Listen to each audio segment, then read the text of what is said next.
OpenHands versus Cursor. Which one is actually better? Short answer, depends.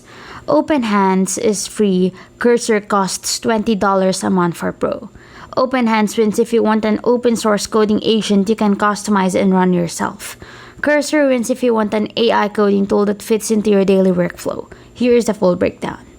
Here are the 3 things that actually matter about these products.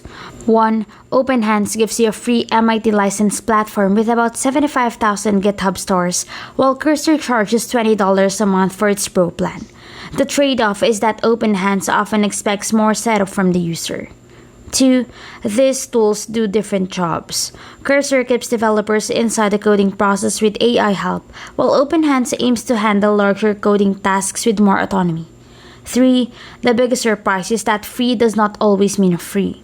OpenHands may still require paid API access for advanced models, and heavy Cursor users report costs beyond the monthly subscription. Now let me show you a real-world use case. Imagine a developer working on a side project. OpenHands can be installed locally or self-hosted, connected to a preferred model, and asked to tackle larger coding tasks across the repository. That flexibility costs time because configuration and model management are part of the process. Cursor takes a different path.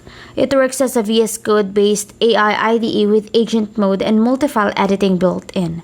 A developer can open a project, edit files, and ask for changes without leaving the editor. The price starts at $20 a month, but heavy usage may increase costs. OpenHands saves money if you enjoy controlling your own setup. Cursor saves time if daily productivity matters more than customization.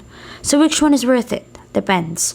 OpenHands makes sense for developers who want a free and flexible autonomous coding agent, while Cursor fits people who value a polished AI coding environment. The better option is the one that fits your routine. That is a full breakdown.